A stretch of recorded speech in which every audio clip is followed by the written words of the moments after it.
Assalamualaikum warahmatullahi wabarakatuh. Halo Sobat PPG, bertemu lagi bersama saya Novia Syahri. Nah, seperti biasa, di video kali ini kita akan melakukan refleksi terhadap hasil belajar mata kuliah lagi.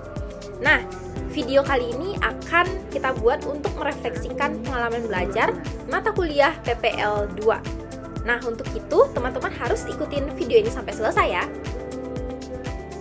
Pembahasan yang pertama, review pengalaman belajar. Pengalaman belajar apa yang berguna dan menarik? Pada topik 3, yaitu pembelajaran terbimbing, menjadi pengalaman yang paling berguna dan menarik bagi saya. Pada tahap ini, saya mendapatkan kesempatan langsung untuk belajar dari guru pamong melalui proses yang terstruktur. Saya dibimbing dalam menyusun modul ajar, memilih media pembelajaran, dan juga menyusun strategi pembelajaran yang sesuai dengan kondisi peserta didik di kelas. Tidak hanya itu, saya juga mendapatkan masukan secara langsung setelah praktik mengajar, baik dari guru pamong maupun dari teman sejawat. Semua ini membuat saya merasa berkembang dan juga lebih percaya diri untuk mengajar ke depannya. Pengalaman belajar apa yang tidak menarik dan tidak berguna dalam konteks sebagai calon guru? Tidak ada. Semua topik dalam materi di PPL 2 memiliki peran dan manfaat masing-masing. Setiap kegiatan baik di dalam kelas maupun di luar kelas memberikan pengalaman yang membentuk saya sebagai seorang calon guru. Walaupun ada yang terasa lebih menantang atau kurang menyenangkan, semuanya tetap berguna dalam proses pembelajaran dan pengembangan diri saya. Pengalaman belajar apa yang menarik tetapi kurang berguna? Semua pengalaman belajar selama PPL 2 menurut saya berguna. Meskipun ada kegiatan yang terlihat sepele atau sederhana, tetap saja memberikan pelajaran penting dalam membentuk karakter, tanggung jawab, dan juga kesiapan saya sebagai calon guru. Jadi tidak ada pengalaman belajar yang menarik tapi kurang berguna. Semuanya memberikan nilai tersendiri. Pengalaman belajar apa yang tidak menarik dan tidak berguna dalam konteks sebagai calon guru? Tidak ada. Semua topik dalam materi di PPL 2 memiliki peran dan manfaat masing-masing. Setiap kegiatan baik di dalam kelas maupun di luar kelas memberikan pengalaman yang membentuk saya sebagai seorang calon guru. Walaupun ada yang terasa lebih menantang atau kurang menyenangkan, semuanya tetap berguna dalam proses pembelajaran dan pengembangan diri saya. Pembahasan selanjutnya adalah refleksi pengalaman belajar. Apa yang telah terjadi? Selama mengikuti PPL 2, saya menjalani berbagai tahapan mulai dari orientasi, observasi kelas, pembelajaran terbimbing bersama guru pamong, pembelajaran mandiri, sampai pada refleksi akhir. Setiap tahapan memberikan pengalaman berbeda yang membuka wawasan saya tentang dunia mengajar yang sesungguhnya. Saya mengalami sendiri bagaimana menyusun modul ajar berdasarkan kondisi peserta didik, mempersiapkan alat bantu ajar peserta didik selama pembelajaran berlangsung.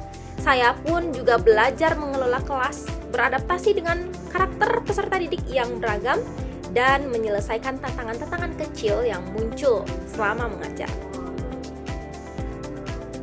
Mengapa hal tersebut dapat terjadi?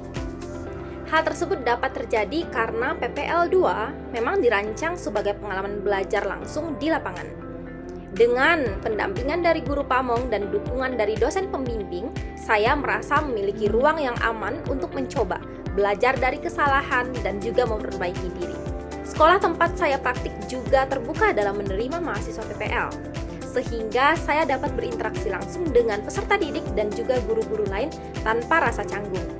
Selain itu, selama pembelajaran terbimbing, saya mendapatkan arahan yang jelas, evaluasi yang membangun, dan juga motivasi agar terus berkembang. Pembahasan selanjutnya adalah analisis artefak pembelajaran. Artefak-artefak pembelajaran mana yang dapat saya jadikan bukti dukung hasil refleksi pengalaman belajar? Artefak yang dapat saya jadikan bukti adalah modul ajar yang saya susun selama mengikuti kegiatan PPL di sekolah. Nah, artefak ini menunjukkan proses dan juga perkembangan saya dalam merancang serta melaksanakan pembelajaran di dalam kelas. Mengapa artefak ini yang saya pilih? Karena artefak-artefak tersebut menunjukkan proses belajar yang nyata bagi saya, mulai dari tahap persiapan, pelaksanaan, hingga evaluasi. Semua itu mencerminkan perkembangan saya sebagai seorang calon guru. Bagian mana dari artefak ini yang mendukung hasil refleksi saya? Bagian yang paling mendukung dari artefak tersebut adalah pada saat merancang pembelajaran ataupun merancang modul ajar. RPP ataupun modul ajar ini mencerminkan kemampuan saya dalam merancang pembelajaran yang sesuai dengan kondisi peserta didik. Pembahasan selanjutnya adalah rumusan hasil refleksi berupa pembelajaran bermakna. Apabila saya mengajar ataupun membahas topik ini dengan mempertimbangkan prinsip pembelajaran bermakna yang berpusat kepada peserta didik, perubahan apa yang akan saya lakukan? Jika saya menjadi ataupun mengajar nantinya, saya akan lebih memperhatikan karakter dan juga kebutuhan peserta didik. Saya akan membuat pembelajaran yang interaktif dan juga relevan dengan kehidupan sehari-hari mereka.